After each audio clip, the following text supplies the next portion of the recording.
सर्वांना जय येशू. तर माझ्या भावांनो, या चॅनलमध्ये आपलं सर्वांचे स्वागत आहे.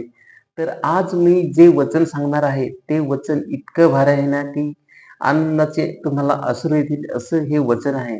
तर हे वचन तुम्ही पण वाचा आणि हे वचन तुम्हाला सुरुवातीला अगोदर वाचून दाखवतो. तर अगोदर हे वाचून दाखवतो, तर हा व्हिडिओ शेवटपर्यंत बघा. तर पहा माझ्या भावांनो, हे जे वचन आहे स्तोत्र संहिता 128 हा जो आहे 1 ते 6 पर्यंत वाचा आणि हे वचन इतकं मनाला लागते ना, खूप छान वाटते. तर हा व्हिडिओ तुम्ही जे मी वाचत आहे ते ऐका आणि तुम्ही पण हे वचन वाचा. तर पहा इथे, देवाचे भय धरणाऱ्याचे सुखी घर. पहा इथे, जो यहोवाचे भय धरतो तो त्याच्या मार्गात चालतो, तो प्रत्येक जण सुखी आहे. पहा, आपण देवाचे भय धरतो तर आपण आज प्रत्येक जण सुखी आहे. आणि जो ज्यांनी अजून देवाचे भय धरले नाही, तर देवाचे भय धरा. खरोखरच हे आपले जे ख्रिस्ती जीवन आहे हे खूप चांगलं आहे जीवन माझ्या भावांनो. तर पहा पुढे, तू तर आपल्या हाताचे श्रमाचे फळ खाशील, तू सुखी होशील आणि तुझे बरे होईल. पहा इथे देवानेच सांगितलेले आहे, तुझे बरे होईल. पहा इथे, तुझी बायको तुझ्या घरात सफल द्राक्षवेलीसारखी होईल. पहा किती छान आहे बघा ते. तुझी बायको तुझ्या घरात सफळ द्राक्षवेलीसारखी होईल.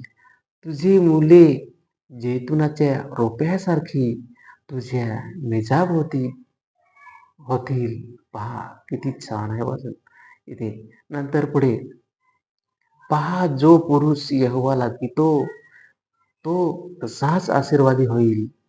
यहोवा सियोनातून तुला आशीर्वाद देवो आणि तू आपल्या आयुष्याच्या सर्व दिवसात यरुशलेमचे हित पाहोस. पाय आणि तू आपल्या मुले पाहोस. इस्रायलियावर शांती असो. पहा वचन एक मनाला खूप छान वाटते माझ्या भावांनो.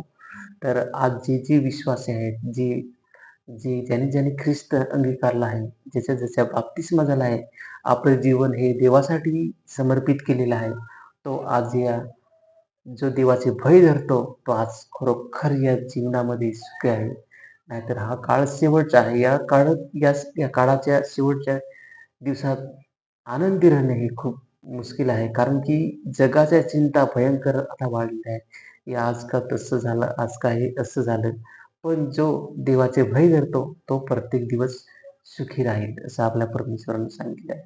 देवाने सांगितले आहे. तर हा हे जे वचन आहे हे वाचा आणि खूप या वचनातून तुम्हाला आशीर्वादित आणि आशिषित तुम्ही व्हाल.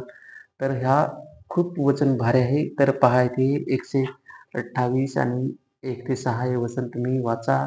स्तोत्रसंहिता 128 1 ते 6 हे जरूर वाचा आणि तुम्हाला एक मस्त फिलिंग होईल आणि खूप आनंद भेटेल. पहा इथे आपल्या परमेश्वराने काय सांगितले आहे.